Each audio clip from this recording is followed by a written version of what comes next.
साथियों नमस्कार, मैं मनोज सारण। आज आपके लिए इस वीडियो में मैं लेकर आया हूँ फिजिक्स की छठी यूनिट लैब असिस्टेंट के सिलेबस के अकॉर्डिंग। सिलेबस में आपके ये चार ही टॉपिक लिखे गए हैं: किरचॉफ का नियम, व्हीटस्टोन सेतु, मीटर सेतु और विभव मापी। तो ये चारों टॉपिक समझने के लिए हमें पहले ओम का नियम समझना होगा।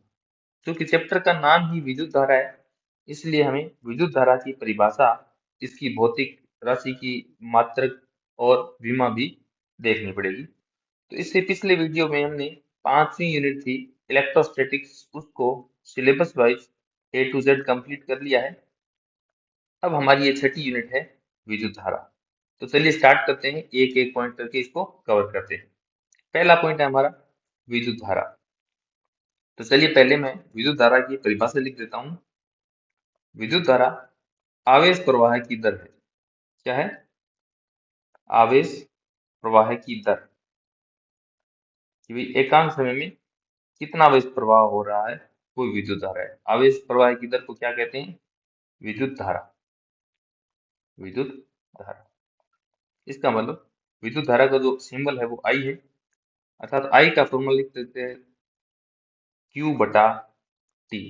टी समय में आवेश Q का प्रवाह हो रहा है, तो Q बटा टी।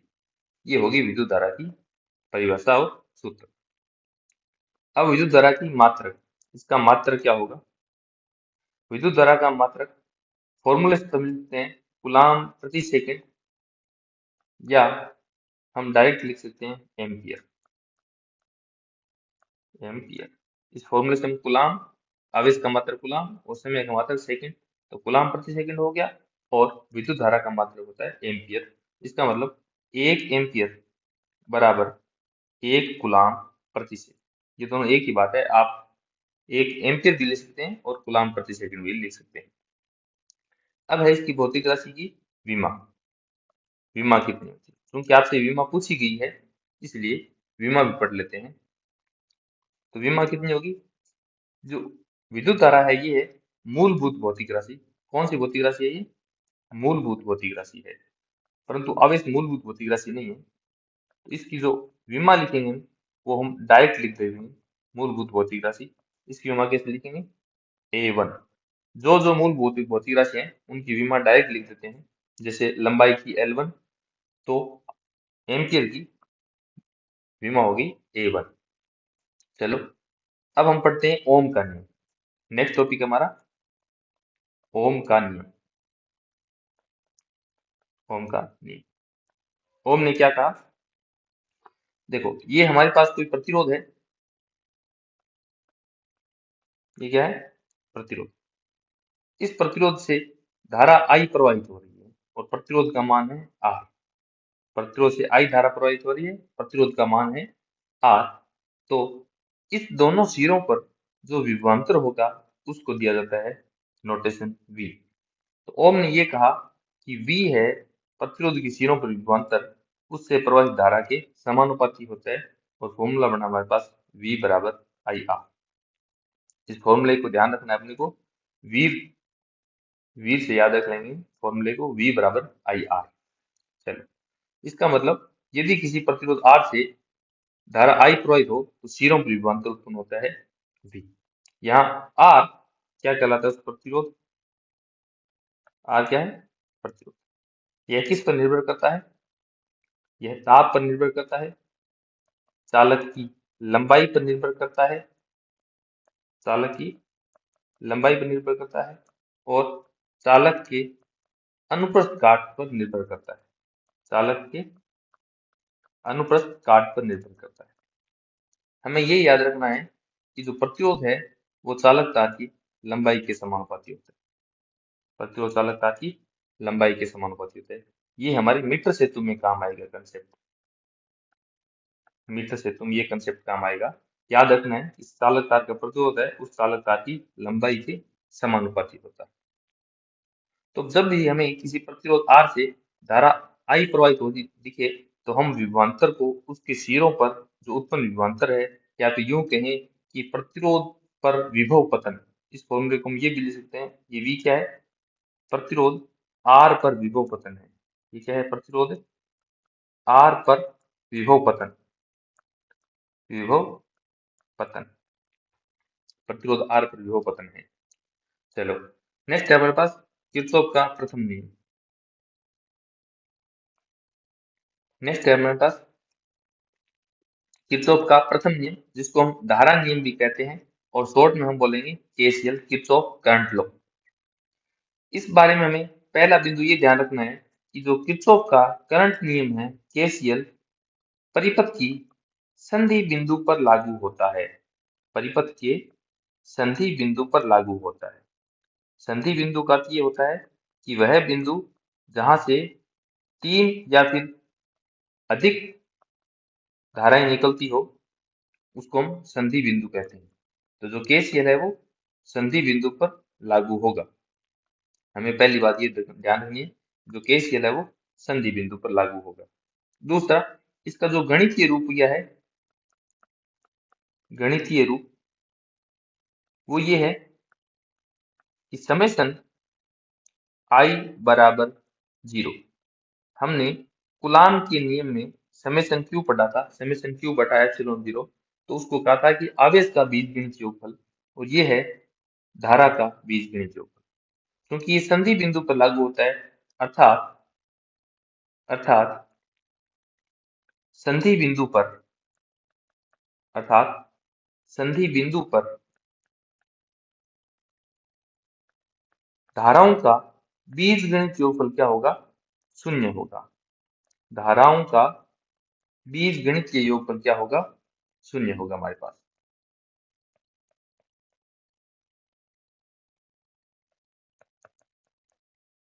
धाराओं का बीजगणित योगफल शून्य होगा। हमने गाउस के नियम में समेशन Q लिया था, उसमें कुछ आवेश धनात्मक थे और कुछ आवेश ऋणात्मक थे। धनात्मक आवेशों को जोड़ दिया और ऋणात्मक आवेशों को घटा दिया। क्योंकि यहाँ धाराओं का बीजगणित योगफल है, तो कौन सी धाराओं को धनात्मक लेंगे और कौन सी धाराओं को ऋणात्मक लेंगे, ये हम डिसाइड कर लेते हैं पहले ही, नियम लागू करने से पहले। तो ये कह रहे हैं हम कि संधि बिंदु पर आने वाली धाराओं को हम धनात्मक लेंगे, आने वाली धाराओं को हम धनात्मक लेंगे, और संधि बिंदु से जाने वाली धाराओं को हम संधि बिंदु से जाने वाली धारा को हम क्या लेंगे? ऋणात्मक लेंगे। ये हम पहले नियम बना लिया कि जो धारा संधि बिंदु पर आएगी उसको हम धनात्मक लेंगे और जो धारा संधि बिंदु पर जाएगी उसको ऋणात्मक लेंगे। इसको हम ऐसे समझ लेते हैं कि मान लो कोई परिपथ है, ये विद्युत परिपथ है ये, और ये बिंदु संधि बिंदु है। क्यों? क्योंकि यहाँ से चार तार निकल रहे हैं अपने पास, तो चार अलग अलग धाराएं होगी। सपोज ये मान लेते हैं कि इस तार से I1 धारा आ रही है, यहाँ I2 धारा जा रही है, और यहाँ I3 धारा जा रही है, और यहाँ I4 धारा जा रही है। तो यहाँ हम किरचॉफ का धारा नियम लागू करें तो वो क्या कहता है कि आने वाली धाराओं को धनात्मक लो और जाने वाली धाराओं को ऋणात्मक लो। सभी धाराओं का बीजगणित योगफल क्या कर दो? शून्य कर दो। हमें कहाँ देखना है? इस संधि बिंदु पर। तो अब पहले बात करते हैं I1 की। तो I1 धारा संधि बिंदु की तरफ आ रही है, इसको हम क्या ले लेते हैं? धनात्मक, तो प्लस में I1। अब बात करते हैं I2 की। I2 संधि बिंदु से जा रही है, तो ये होगी माइनस I2। I3 भी संधि बिंदु से जा रही है, तो माइनस की I3। I4 भी संधि बिंदु से जा रहा है, तो I4 भी क्या ले लिया हमने? माइनस। तो ये सभी धाराओं का बीजगणित योगफल कर लिया और इसको हम कितना करना है? 0। ये किरचॉफ ने कहा था, ये हमने 0 कर दिया। जैसे ही इसको हम सोल्व करते हैं तो क्या मिलता है? I1 बराबर I2 plus I3 plus I4। I1 है हमारे पास संधि बिंदु पर आने वाली धारा, और I2, I3 एवं I4 संधि बिंदु से जाने वाली धारा। आने वाली धारा संधि बिंदु पर और संधि बिंदु से जाने वाली धारा दोनों बराबर है, हम इस समीकरण से दे सकते हैं। तो इससे हमें क्या निष्कर्ष मिलता है कि संधि बिंदु पर आने वाली धारा धाराओं का योगफल,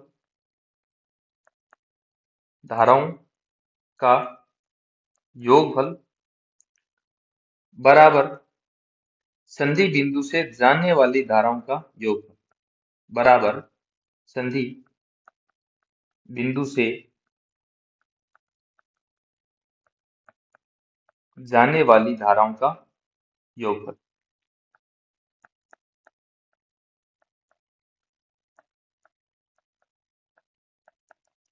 तो कुल मिलाकर हमें ये ध्यान रखना है कि संधि बिंदु पर आने वाली धाराओं का योगफल बराबर संधि बिंदु से जाने वाली धाराओं का योगफल।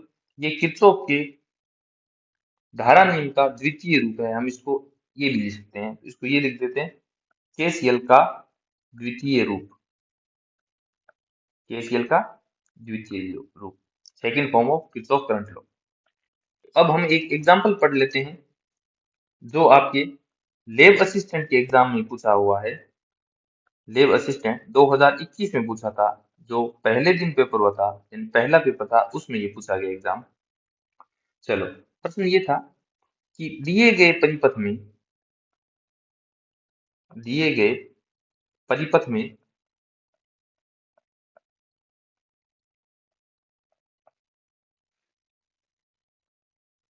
दिए गए परिपथ में धारा I का मान है, अर्थात हमें धारा I का मान बताना था। और परिपथ ये था इस प्रकार से, 5 एम्पीयर धारा आ रही है यहाँ से, ठीक है, इस बिंदु पर, और इधर से 2 एम्पीयर धारा आ रही है, इधर से 4 एम्पीयर धारा आ रही है, इधर I एम्पीयर धारा जा रही है, और इधर 7 एम्पीयर धारा जा रही है। तो प्रश्न में हमें धारा I का मान पूछा गया था। क्योंकि ये परिपथ का संधि बिंदु है, तो यहाँ पर हम किरचॉफ का धारा नियम लगा सकते हैं। तो हम सॉल्यूशन देखते हैं, किरचॉफ करंट लॉ, किरचॉफ का धारा नियम। तो आने वाली धाराओं का योगफल बराबर जाने वाली धाराओं का योगफल, आने वाली धाराओं का योगफल बराबर जाने वाली धाराओं का योगफल। हमें ये किरचॉफ नियम पता है, किरचॉफ का धारा नियम। तो यहाँ पर आने वाली धाराएं कौन कौन सी है? आने वाली धारा है 2 ampere plus 5 ampere plus 4 ampere, ये आने वाली धारा होगी, बराबर जाने वाली धारा है I और प्लस 7, ये जाने वाली धारा है।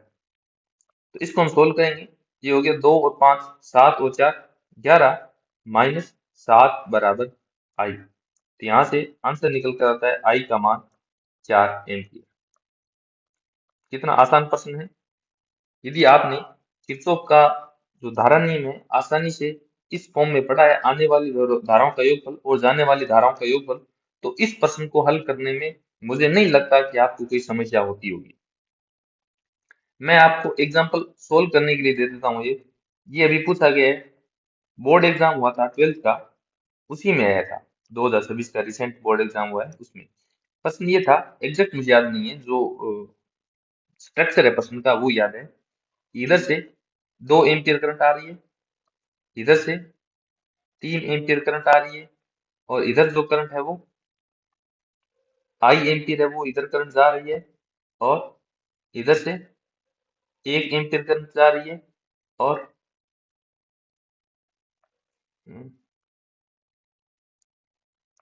इधर 1 एम्पीयर करंट जा रही है, और इधर से 3 एम्पीयर करंट आ रही है। ये पूछा गया था कि धारा I का मान क्या होगा, I का मान क्या होगा। ऐसा ही प्रश्न अब की बार बोर्ड एग्जाम में आया हुआ है, तो इसका मुझे आप आंसर बताना, I का मान क्या होगा, सोल्व करना। हम आपको एक इंपॉर्टेंट नोट लिखवा देते हैं, प्रश्न में डायरेक्ट आने की पूरे चांसेस लेते हैं। मैं इस पे 5 स्टार लगा देता हूँ। अच्छा नोट है ये, कि हमने क्या लिखा, किरचॉफ के धारा नियम से आने वाली धारा उनका योगफल, आने वाली धाराओं का योगफल बराबर जाने वाली धाराओं का योगफल।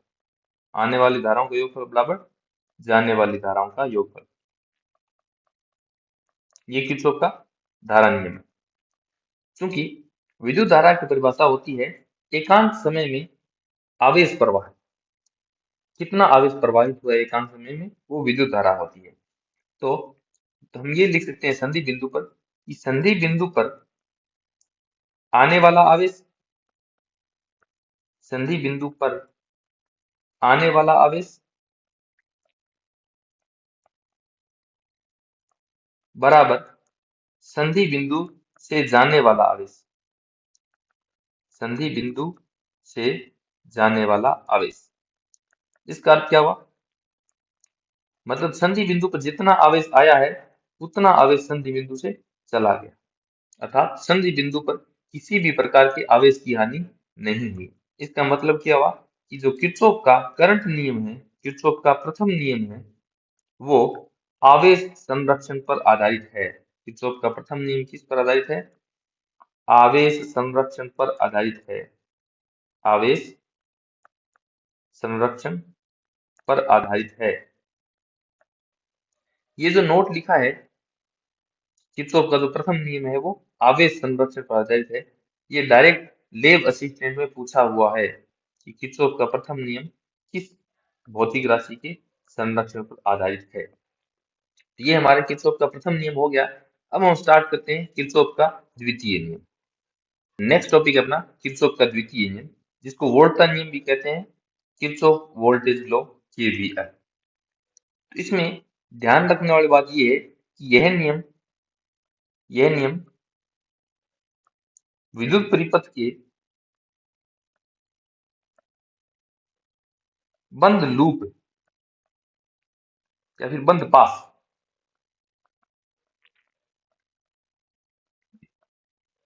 विद्युत परिपथ के बंद लूप में लागू होता है। जैसे किरचॉफ का करंट नियम संधि बिंदु पर लागू होता है, वैसे ही किरचॉफ का जो वोल्टेज नियम है वो परिपथ के बंद लूप में लागू होता है। इसका जो गणितीय रूप है वो ये है कि समेशन V बराबर 0, अर्थात क्योंकि ये बंद लूप में लागू होता है इसलिए बंद लूप में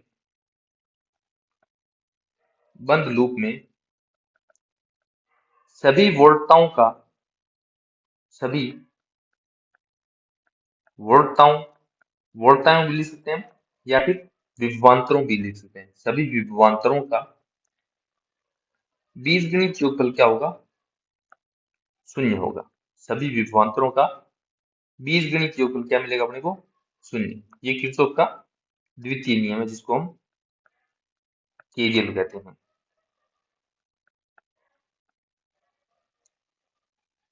बीजगणित योगफल 0 होता है।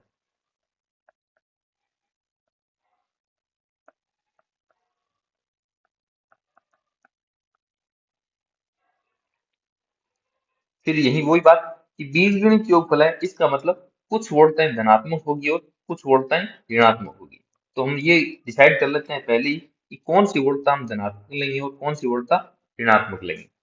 पहली बात कि यहाँ पर वोल्टता दो प्रकार की हो सकती है। एक वोल्टता तो हो सकती है कि हम सीधा सेल लगाकर 5 वोल्ट का सेल लगा दिया तो 5 वोल्ट विभवांतर हो गया, ये वोल्टता होगी। दूसरी कि हम किसी प्रतिरोध R से धारा I प्रवाहित की तो यहाँ भी एक विभवांतर उत्पन्न होता है ओम के नियम से V बराबर IR। तो यहाँ पर सेल के कारण भी विभवांतर उत्पन्न हो सकता है और प्रतिरोध के कारण भी विभवांतर उत्पन्न हो सकता है। दो प्रकार के विभवांतर होंगे। सेल वाले विभवांतर को हम कब धनात्मक लेंगे और कब ऋणात्मक लेंगे, इसी प्रकार प्रतिरोध के सिरों पर उत्पन्न विभवांतर को हम कब धनात्मक लेंगे और कब ऋणात्मक लेंगे। ये 4 नियम बन गए अपने पास। इनको हम पहले ही डिसाइड कर लेते हैं कि चारों वोल्टताएं कब हम धनात्मक लेंगे और कब ऋणात्मक लेंगे। तो पहली बात ये कि जब हम लूप पर चलेंगे, बंद लूप पर विभवांतर नियम लागू करने के लिए, तो यदि लूप में चलने पर, लिख देते हैं कि लूप में चलने पर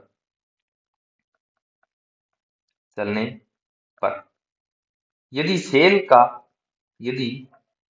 लिख दो या बैटरी का लिख दो, एक ही बात है। यदि सेल का धन टर्मिनल यदि सेल का धन टर्मिनल पहले आता है, धन टर्मिनल पहले आता है, तो उसे या फिर उस विभवांतर को या फिर उस विभव को, सेल के उस विभव को क्या लेंगे हम? धनात्मक लेंगे, धनात्मक। ठीक है। और यदि लूप में चलते टाइम, लूप में जब हम चल रहे हैं नियम लगाने के लिए, लूप में चलने पर यदि सेल का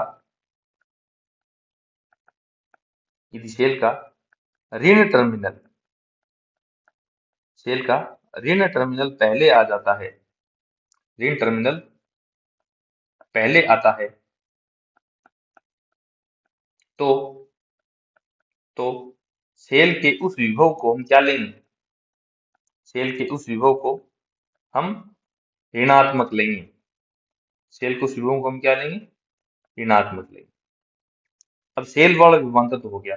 अब हम बात करते हैं कि प्रतिरोध के सिरे पर जो विभवांतर उत्पन्न होगा धारा प्रवाहित होने से, उसको हम कब धनात्मक लेंगे और कब ऋणात्मक लेंगे।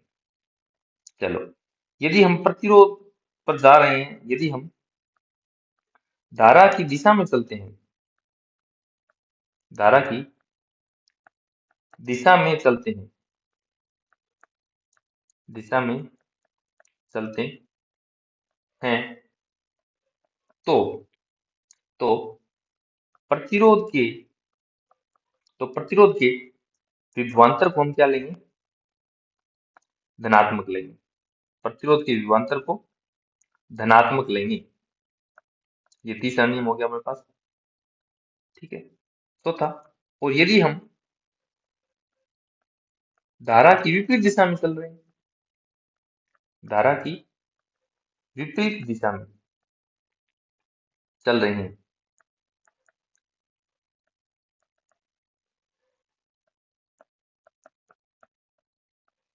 तो प्रतिरोध के सिरे को विभवांतर को या प्रतिरोध के विभवांतर को क्या लेंगे हम? ऋणात्मक लेंगे। तो प्रतिरोध के विभवांतर को हम क्या लेंगे?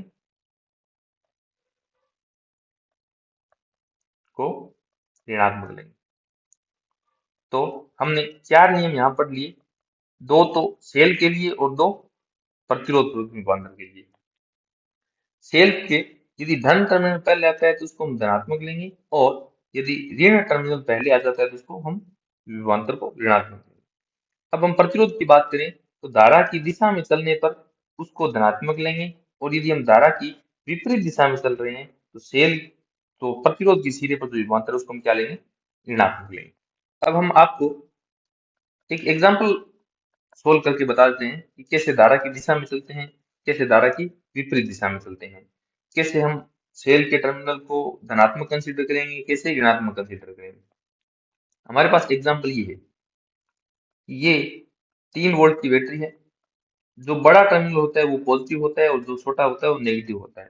ये पॉजिटिव नेगेटिव ना दिखाई तो भी हमें अंडरस्टूड होना चाहिए कि ये जो छोटे वाला टर्मिनल है वो नेगेटिव है और बड़े वाला टर्मिनल पॉजिटिव है।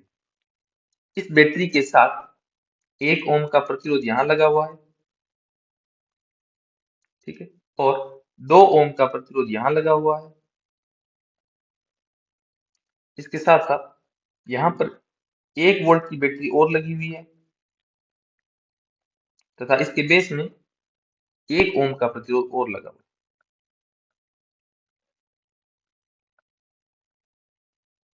अब ये कहा गया है, प्रश्न ये है कि प्रत्येक प्रतिरोध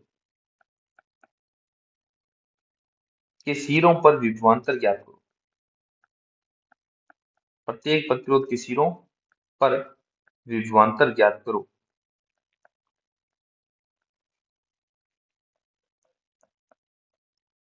ऐसे भी पूछा जा सकता है प्रश्न, और प्रश्न ऐसे भी आ सकता है कि प्रत्येक प्रतिरोध पर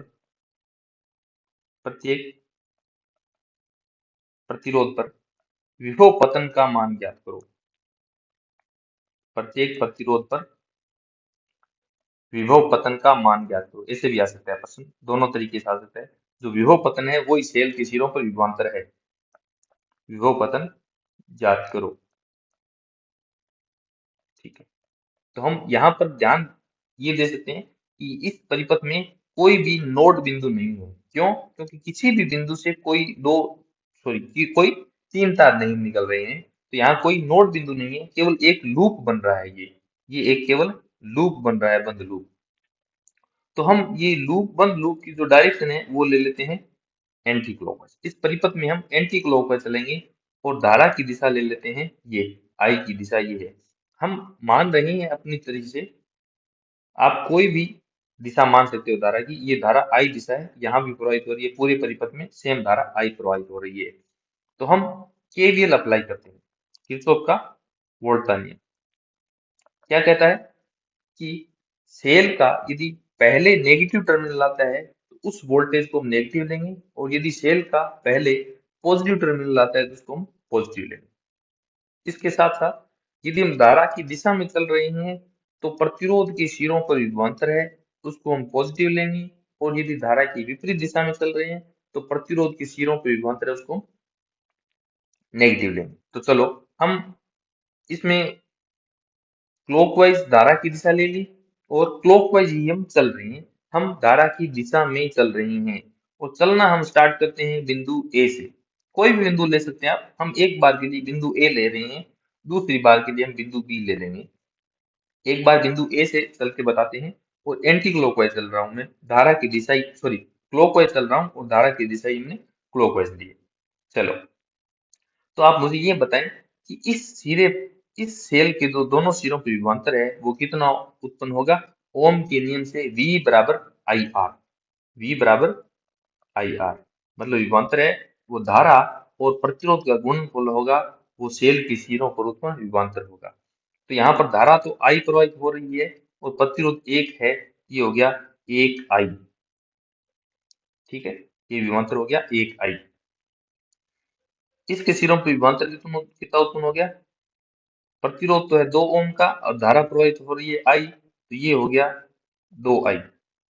ठीक है, और इसके सिरों पर विभवांतर कितना है। प्रतिरोध तो है 1 ओम का और धारा यहाँ भी आई प्रवाहित हो रही है, तो ये हो गया 1 आई। ठीक है, अब हम यहाँ से चलते हैं और क्लॉकवाइज चलते हैं, तो हम धारा की दिशा में चल रहे हैं।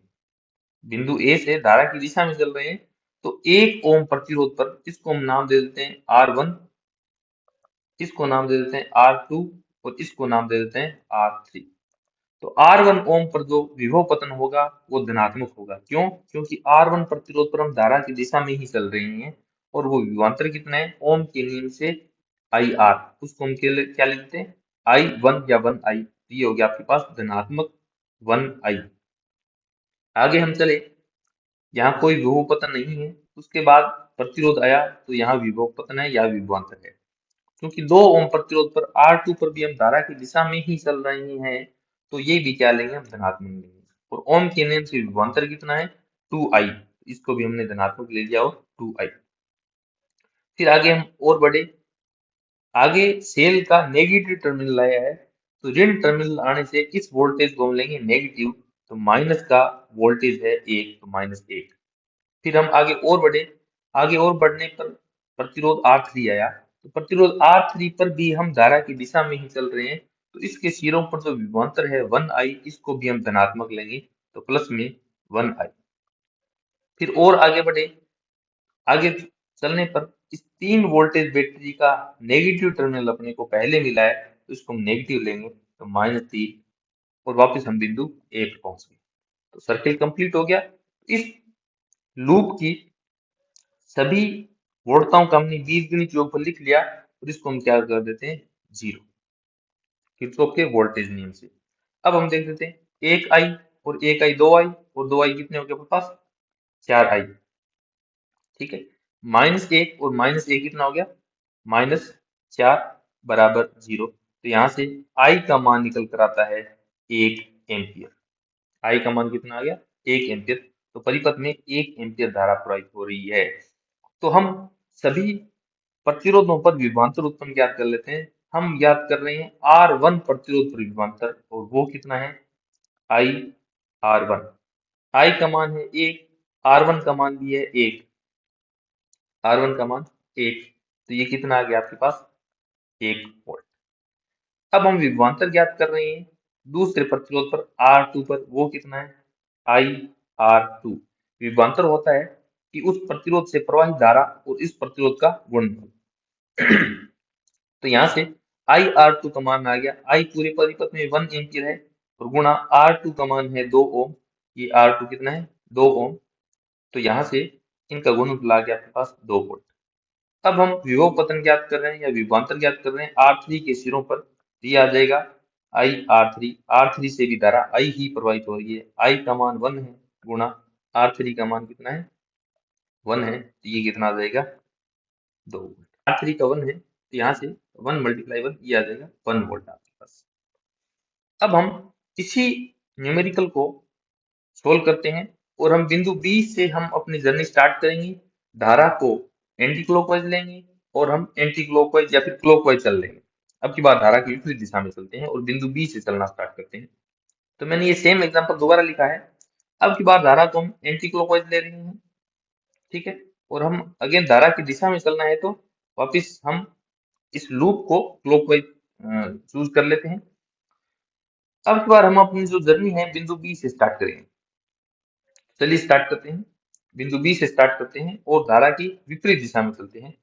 जो धारा चल रही है वो इस दिशा में धारा आई है, यहाँ पर धारा आई, धारा आई और ये है धारा आई, और हमें चलना है धारा की विपरीत दिशा में। तो चलो स्टार्ट करें, धारा की विपरीत दिशा में इधर चलना स्टार्ट करते हैं। तो इसके सिरों पर जो विभवांतर होगा वो कितना होगा, धारा और प्रतिरोध का गुणनफल, क्योंकि विभवांतर का मान होता है धारा और प्रतिरोध का गुणनफल V बराबर IR, और वही धारा लेते हैं जो प्रतिरोध R से प्रवाहित हो रही है। तो यहाँ पर विभवांतर कितना होगा IR से, I और R का मान है 1, ये हो गया आपके पास 1I, ठीक। और इसके सिरों पर जो विभवांतर है वो कितना होगा, प्रतिरोध और धारा का गुणनफल। प्रतिरोध है हमारे पास 1 ओम और धारा है I, ये वापिस 1I।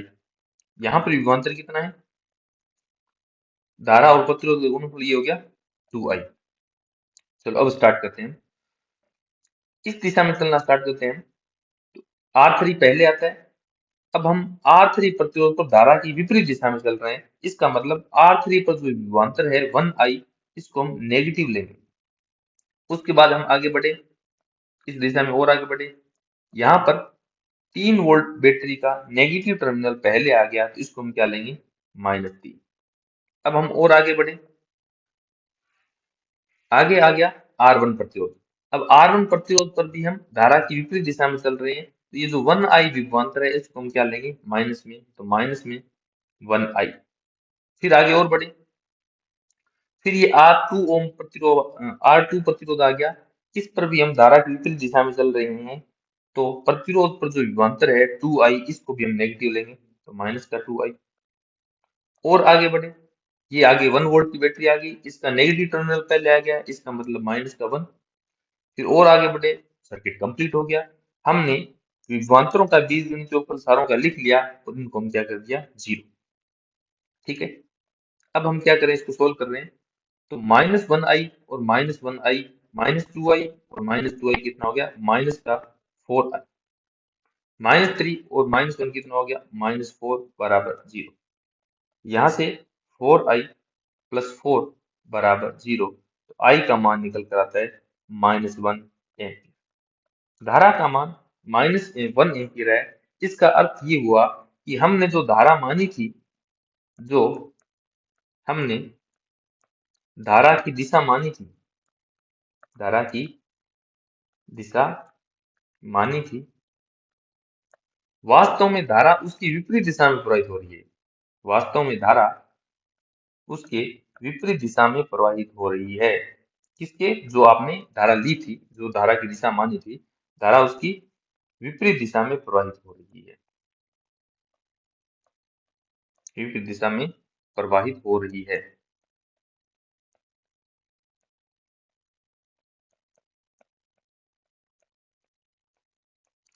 आपने धारा इस परिपथ में एंटी क्लॉकवाइज ली थी, इसका मतलब वास्तव में धारा क्या है, क्लॉकवाइज धारा प्रवाहित हो रही है। वास्तव में धारा क्लॉकवाइज धारा प्रवाहित हो रही है।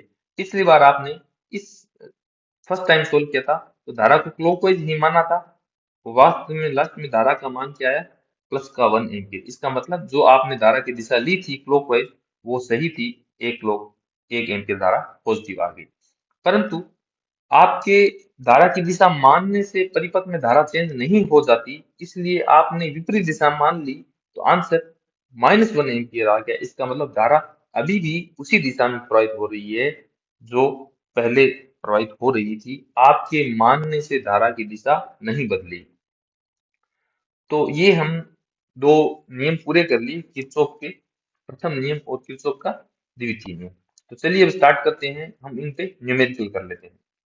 प्रश्न ये था अपने पास जो लैब असिस्टेंट 2022 में आया हुआ है कि किरचॉफ का नियम काम लेते हुए प्रतिरोध R का मान ज्ञात करो जब 4 ओम प्रतिरोध से कोई धारा प्रवाहित नहीं होती। ये हमारे पास 4 ओम का प्रतिरोध है, इस प्रतिरोध से कोई धारा प्रवाहित नहीं हो रही। क्योंकि यहाँ पर परिपथ में धारा I दी हुई है तो हम यहाँ पर I1 मान लेते हैं और I1 का मान पर कितना दिया हुआ है, 0। ये धारा I दी हुई है, यहाँ से I धारा इधर आ रही है तो यहाँ पर भी धारा कितनी होगी, I। किरचॉफ के करंट नियम से इस संधि पर आने वाली धारा I है तो जाने वाली धारा भी कितनी होगी, I होगी। ये धारा I1 का मान 0 है, इसलिए ये भी धारा I होगी। तो यहाँ भी धारा I और यहाँ भी धारा I। ठीक है, अब हम ये लूप पहला लूप मान लेते हैं और इस लूप में हम एंटी क्लॉकवाइज चलेंगे। ये लूप फर्स्ट है और ये लूप सेकंड है, इस लूप में भी हम क्या करेंगे, एंटी क्लॉकवाइज चलेंगे। किरचॉफ का वोल्टा नियम अप्लाई करते हैं। तो प्रथम लूप में लिख रहा हूं मैं, प्रथम लूप में किरचॉफ के वोल्टा नियम से केवीएल से जब केवीएल हम अप्लाई करेंगे तो बिंदु ए से हम स्टार्ट कर रहे हैं अपनी जर्नी। तो आगे इधर चलते हैं, तो आगे प्रतिरोध 1 ओम आता है और धारा प्रतिरोध 1 ओम से धारा I प्रवाहित हो रही है तो विभवांतर कितना हो गया, 1I। और इसको हम प्लस लेंगे, क्यों, क्योंकि धारा की दिशा में चल रहे हैं, 1I।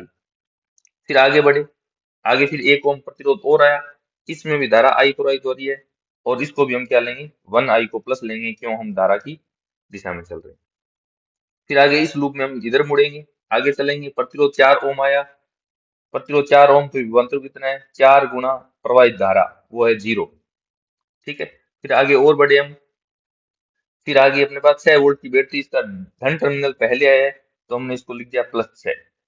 फिर आगे और चले इस लूप में, तो आगे 9 वोल्ट की बैटरी, इसका ऋण टर्मिनल पहले आया है तो हमने लिख दिया 9। फिर आगे और चले, हमारा लूप कंप्लीट हो गया, वापस बिंदु ए पर पहुंच गए हम। तो ये सभी वोल्टताओं का बीजगणित योगफल कितना है, 0 है।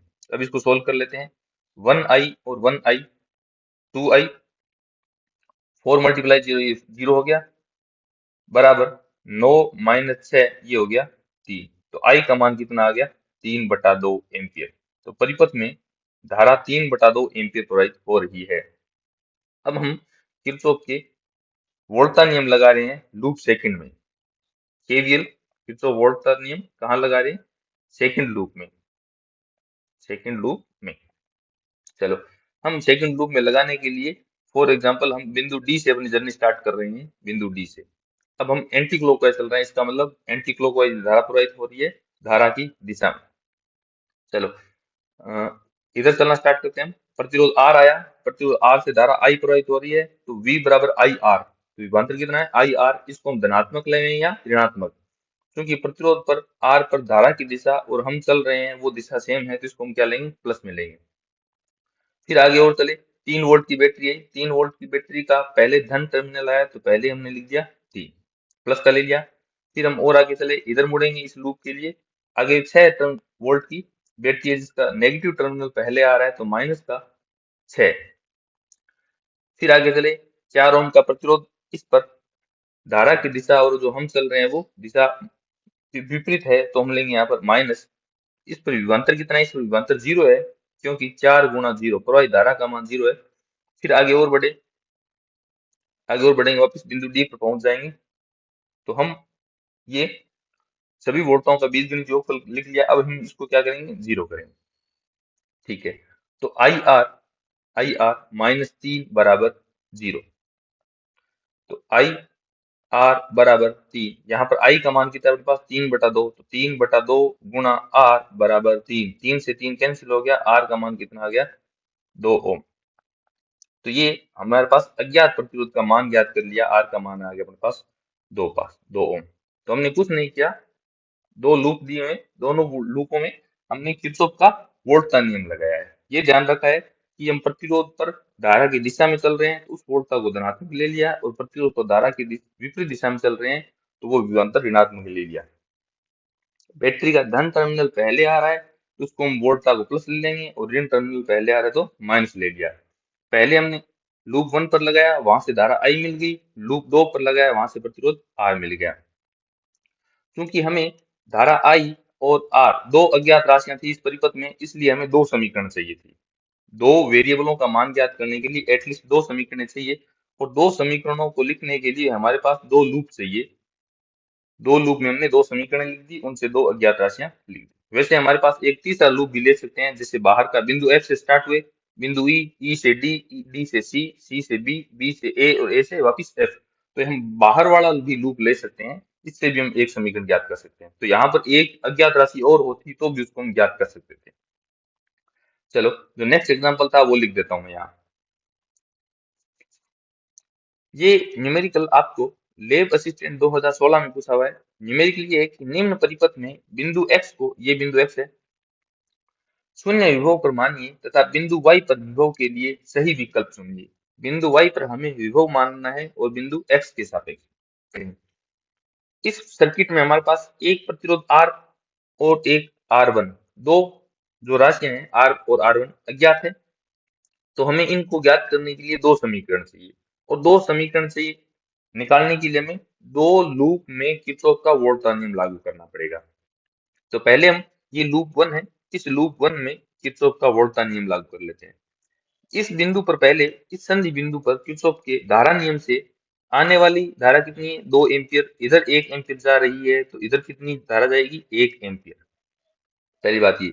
अब हम प्रथम लूप पर एंटी क्लॉकवाइज चलकर किरचॉफ का वोल्ट का नियम लगा रहे हैं, और हम बिंदु P, Q, X और Z,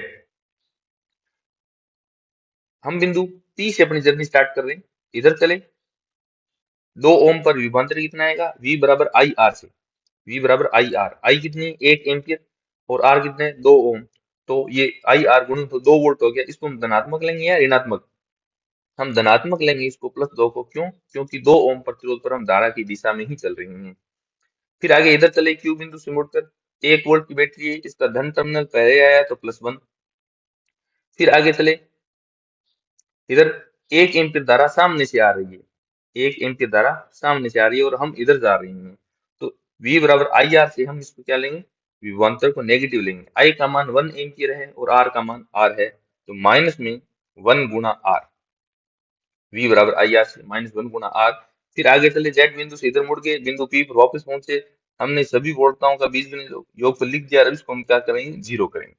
जैसे ही जीरो करेंगे तो 3 माइनस R बराबर 0, तो R का मान कितना आ गया 3 ओम। अज्ञात प्रतिरोध R का मान आ गया 3 ओम।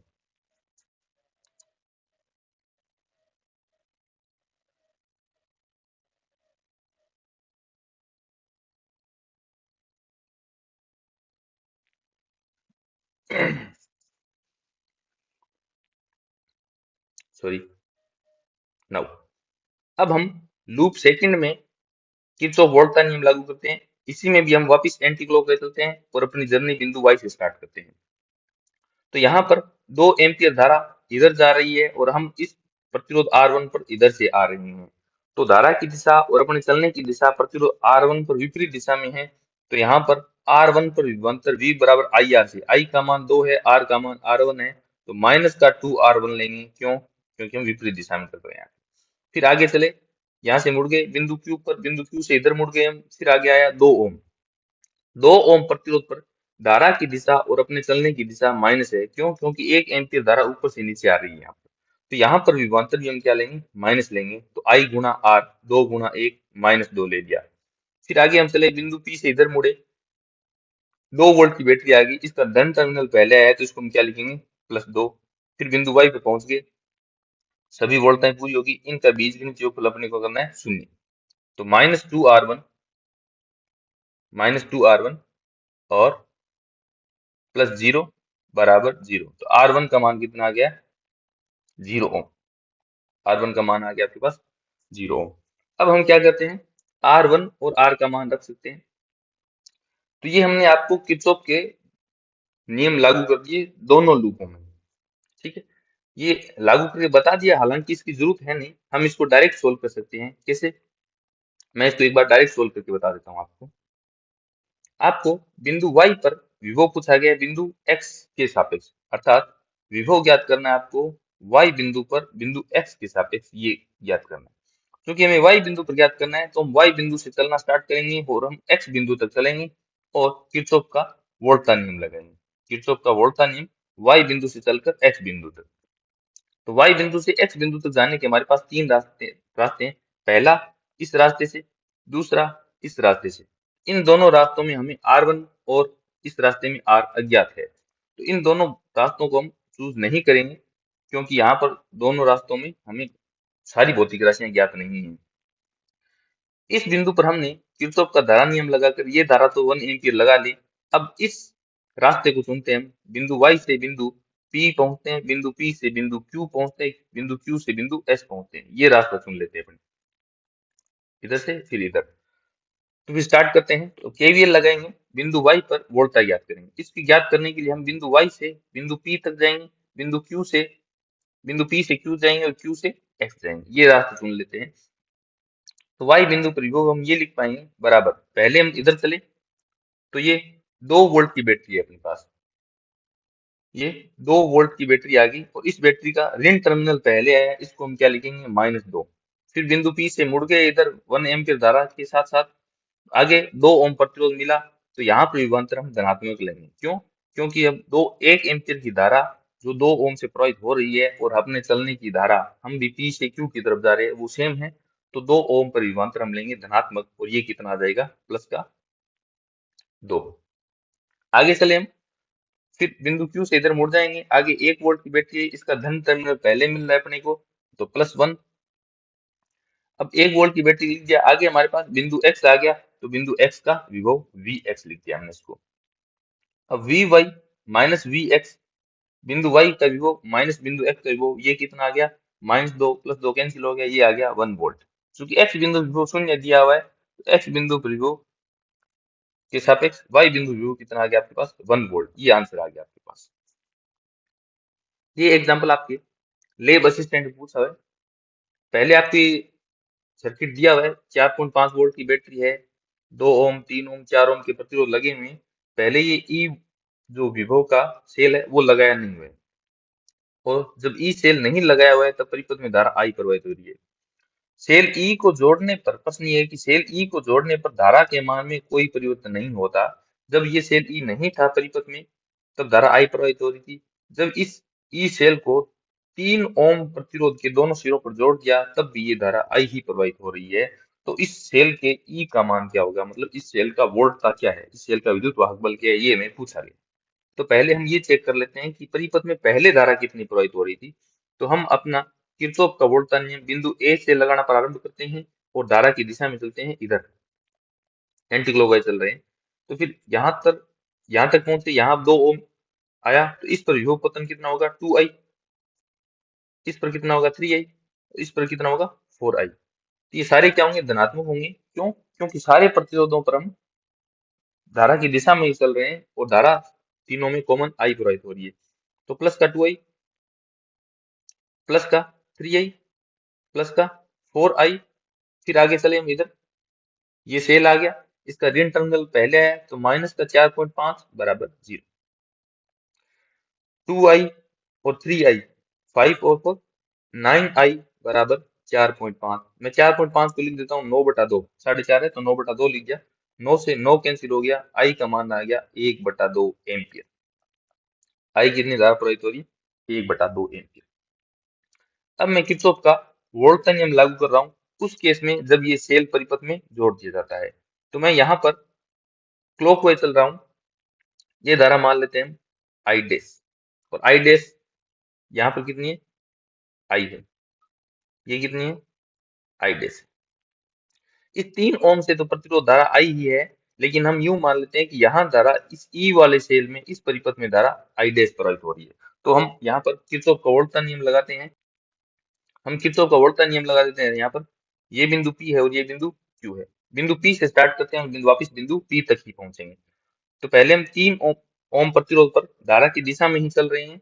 आई धारा जो पहले प्रवाहित हो रही थी वो ही अब प्रवाहित हो रही है। तो यहाँ पर विभव पतन भी कितना होगा, 3I होगा। इसको हम प्लस मिलेंगे क्योंकि 3 ओम प्रतिरोध पर हम धारा की दिशा में चल रहे हैं, विभव पतन हो गया 3I। फिर आगे इधर मुड़ गए Q बिंदु से, आगे सेल का ऋण टर्मिनल आया और सेल का जो विभव है वो कितना है, -E, क्योंकि ऋण टर्मिनल पहले है तो -E ले लिया। फिर आगे चले हम इधर, फिर बिंदु P तक वापस पहुंच गए। से इस परिपथ में सभी विभवांतरों का योगफल कर दिया, बीजगणित योगफल कर दिया और इसको हम कर देते हैं 0। तो E का मान कितना आ गया, 3I। I का मान पहले वाला सेम ही है, 3/2। ये कितना आ गया आपके पास, 1.5 वोल्ट। E का मान ज्ञात करना है आपको, है ना। तो पहले धारा निकाल ली हमने 1/2 एम्पियर। अब हम पहले वाली धारा निकालकर इस पर जो विभवांतर उत्पन्न हो रहा था ना 3I, वो विभवांतरी अब है 3I। तो किरचॉफ का वोल्ट का नियम, पहले जब ई सेल नहीं लगाया हुआ था उस केस में हम बड़े वाले लूप में किरचॉफ का वोल्ट का नियम लगा दिया। बाद में ये सेल साथ में जोड़ दिया 3 ओम पर, तो हमने दोबारा किरचॉफ का वोल्ट का नियम लगा दिया। जो किरचॉफ के वोल्ट का नियम पर जो प्रश्न पूछे हुए थे वो हमने सोल्व कर लिए हैं। अब हम स्टार्ट करते हैं व्हीटस्टोन सेतु।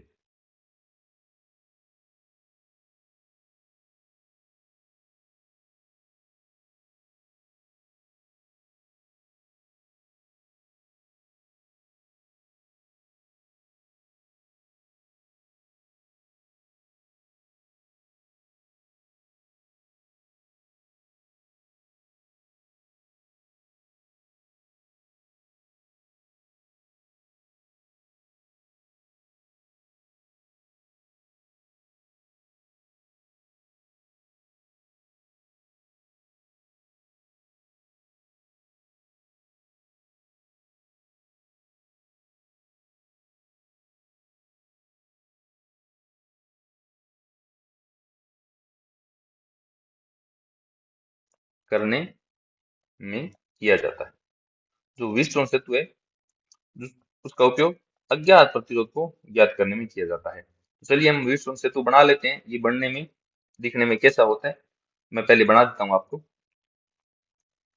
तो ये व्हीटस्टोन सेतु की स्ट्रक्चर है। हमारे पास एक चतुर्भुज के 4 भुजाओं पर प्रतिरोध जोड़ दिए गए हैं, P, Q, R और S। उनके 2 शीर्षों के मध्य तो गैल्वेनोमीटर जोड़ दिया और 2 शीर्षों के मध्य हमने बैटरी जोड़ दी। इनको आपस में एक्सचेंज भी किया जा सकता है। बैटरी गैल्वेनोमीटर के स्थान पर लगाई जा सकती है और इस बैटरी के स्थान पर गैल्वेनोमीटर लगाया जा सकता है। इनको एक्सचेंज किया जा सकता है। ये जो स्ट्रक्चर है हमारे पास व्हीटस्टोन सेतु की स्ट्रक्चर है, जिसको अपने को याद रखना पड़ेगा। चलो, इसका जो उपयोग है वो क्या था, हम अज्ञात प्रतिरोध S को ज्ञात करने में किया जाता है। इसका उपयोग, ये हमारे पास अज्ञात प्रतिरोध है, इसको ज्ञात करने में काम लिया जाता है इस व्हीटस्टोन सेतु का प्रयोग। ठीक है। इसका जो सिद्धांत है वो सिद्धांत है शून्य विक्षेप का सिद्धांत। किस सिद्धांत पर काम करता है ये, शून्य विक्षेप का सिद्धांत। अब ये शून्य विक्षेप का सिद्धांत क्या है, शून्य विक्षेप सिद्धांत, जब बिंदु, हम बिंदु ए ले लेते हैं यहाँ पर और यहाँ पर बिंदु बी ले लेते हैं। जब बिंदु ए और बी पर विभव का मान बराबर होता है, जब बिंदु ए और बी पर विभव का मान बराबर होता है, उस स्थिति में गैलोमीटर से प्रवाहित धारा है IG, उसका मान 0 होता है। जब बिंदु ए पर और बी पर विभव का मान समान हो गया, इसका मतलब बिंदु ए और बी के बीच में विभवांतर कितना बचा, VA माइनस VB। जब विभवांतर 0 हो गया तो यहाँ से धारा प्रवाहित नहीं होती, तो गैल्वेनोमीटर से कोई धारा प्रवाहित नहीं होती। ये उस स्थिति में गैल्वेनोमीटर का जो विक्षेप होगा वो कितना होगा, 0 होगा। जब गैल्वेनोमीटर से कोई धारा प्रवाहित नहीं हो रही तो विक्षेप कितना होगा, 0 होगा।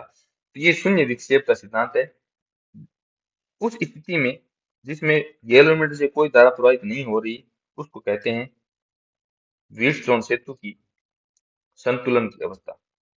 सेतु की संतुलन की अवस्था, सेतु की संतुलन की अवस्था। उस अवस्था में, संतुलन की अवस्था में क्या क्या चीज होती है? पहला, बिंदु ए पर और बिंदु बी पर विभव का मान क्या होता है? बराबर। दूसरी कौन सी चीज है? विक्षेप। विक्षेप कितना होता है गैलोमीटर का? 0। इसके साथ साथ जो तीसरी और जो महत्वपूर्ण बात है, शून्य विक्षेप की स्थिति। शून्य विक्षेप की स्थिति में गैलोमीटर के जो आमने सामने के प्रतिरोध है, चारों भुजाएं, उनका गुणनफल बराबर होता है।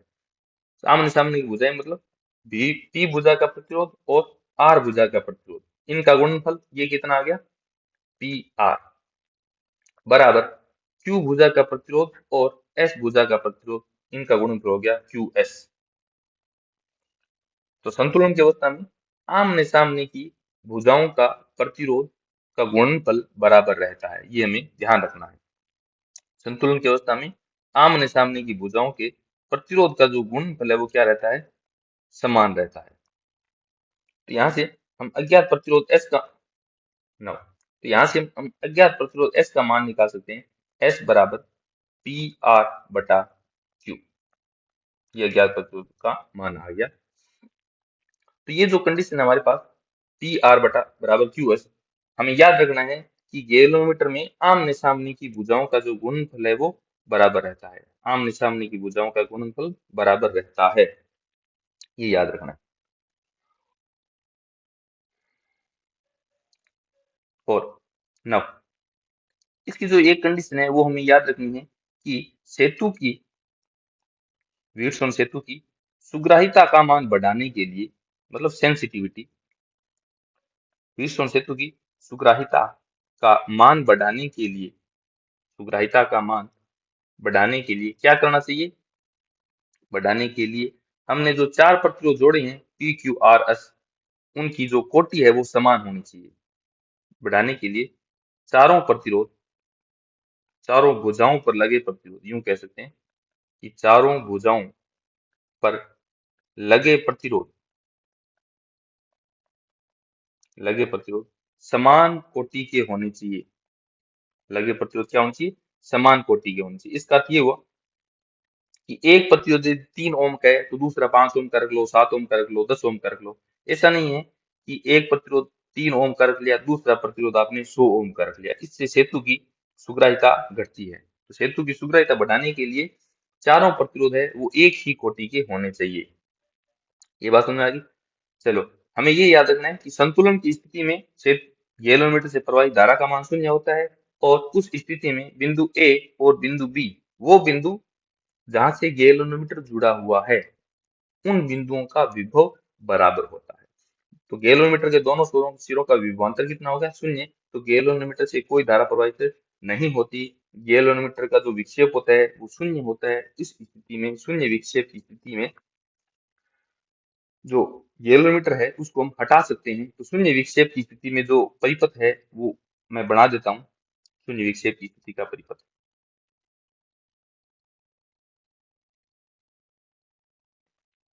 संतुलन की अवस्था में सेतु का तुल्य परिपथ, संतुलन की अवस्था कह सकते हैं या फिर शून्य विक्षेप की अवस्था कह सकते हैं आप। संतुलन की अवस्था में व्हीटस्टोन सेतु, सेतु का तुल्य परिपथ है ये। तुल्य परिपथ ये बहुत ज्यादा इंपॉर्टेंट है, न्यूमेरिकल। यहाँ से आपके डायरेक्ट न्यूमेरिकल आते हैं इस फॉर्मूले से, क्या कि आमने सामने की भुजाओं का गुणनफल बराबर रहता है। तो P गुणा आर, तो P गुणा आर बराबर Q गुणा S। यहाँ अज्ञात प्रतिरोध S का मान कितना आ गया? पी आर बटा क्यू। तो अज्ञात प्रतिरोध यहाँ पर हमने S माना है, तो वो Q अज्ञात प्रतिरोध मान दे तो Q का मान निकाल लेना है। कुछ भी पूछ सकता है, यहाँ आपको एक प्रतिरोध जोड़ देगा, प्रतिरोध से प्रवाहित धारा 0 है ये कह देगा, इसका मतलब क्या हुआ? ये सेतु के संतुलन की अवस्था में, उस केस में हम उस प्रतिरोध को हटा देंगे यहाँ से। तो ये संतुलन की अवस्था में सेतु का तुल्य प्रतिरोध है। तो चलिए स्टार्ट करते हैं। हम इस पर जो न्यूमेरिकल पूछे हुए हैं आपके वो सोल्व कर लेते हैं। इस पर हर पेपर में आपके एक न्यूमेरिकल पूछा हुआ है। तो चलिए स्टार्ट करते हैं। पहला न्यूमेरिकल मैं लिख देता हूँ यहाँ पर। ये न्यूमेरिकल आपके लैब असिस्टेंट 2016 में पूछा हुआ है। ये आपको व्हीटस्टोन सेतु दे दिया तथा इसमें प्रतिरोध आर एस का मान अज्ञात है एवं आर वी ए आर, इसका मतलब आर वेरिएबल, इसको बदला जा सकता है जब आर वेरिएबल का मान 12 ओम होता है तब एमीटर में धारा का मान कितना होता है, शून्य होता है। उस केस में आर एक्स का आप मान ज्ञात करो। तो जब हमने व्हीटस्टोन पढ़ा था उस केस में हमने इन दोनों भुजाओं के मध्य क्या लगाया था, गैलोमीटर लगाया था, ठीक है।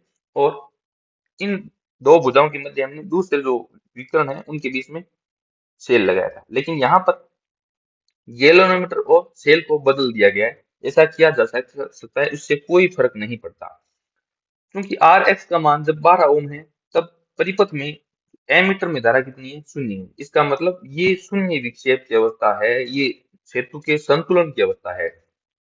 और हम जानते हैं सेतु के संतुलन की अवस्था में आमने सामने की भुजाओं का प्रतिरोधों का गुणनफल बराबर रहता है। इसका हम ये लिख सकते हैं कि आर एक्स गुणा 6 बराबर आर वेरिएबल गुणा 1.5, ठीक है।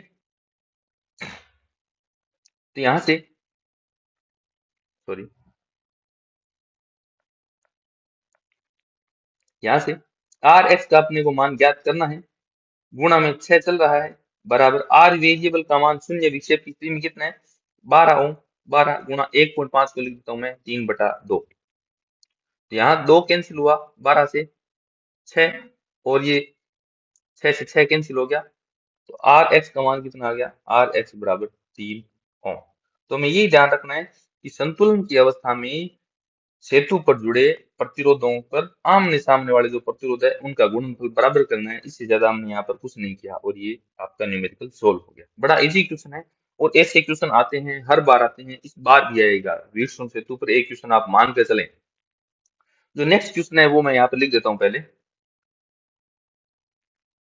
ये लैब असिस्टेंट 2018 में पूछा गया था।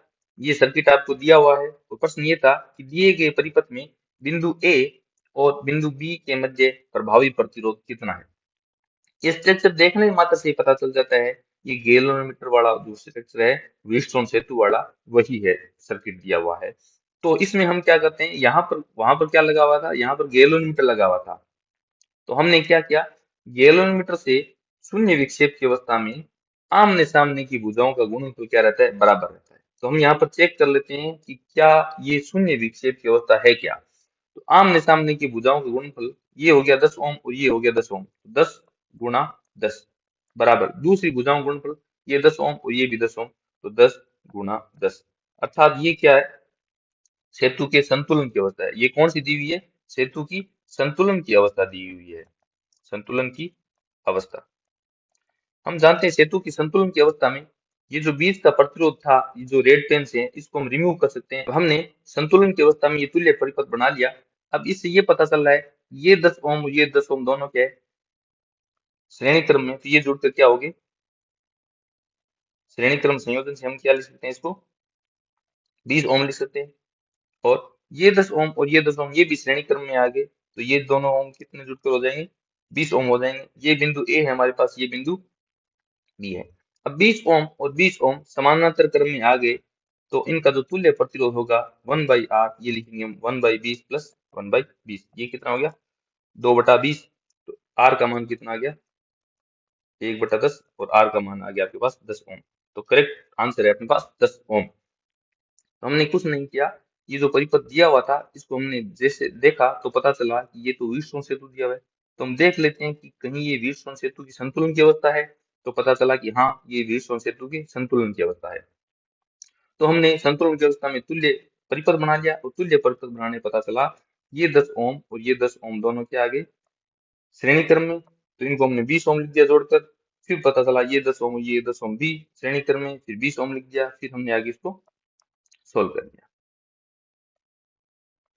तो ये एग्जाम्पल आपकी लैब असिस्टेंट 2021 में पूछा हुआ है। ये परिपथ आपको दिया हुआ है, देखने मात्र से पता चल गया कि व्हीटस्टोन सेतु दिया हुआ है। और प्रश्न है कि निम्न परिपथ में यदि गैल्वेनोमीटर में विक्षेप शून्य है तो प्रतिरोध R का मान कितना होगा। तो हमें पता है जब गैल्वेनोमीटर में विक्षेप शून्य है तो ये संतुलन की अवस्था है। ये कौन सी अवस्था है, सेतु के संतुलन की अवस्था।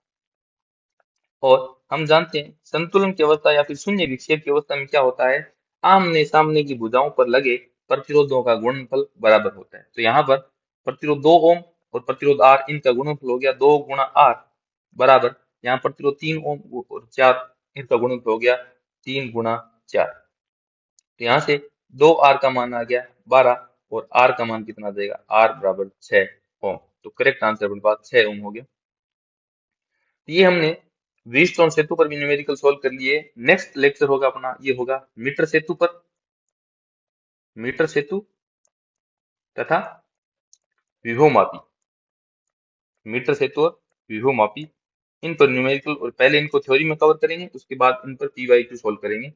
Thank you for watching this video.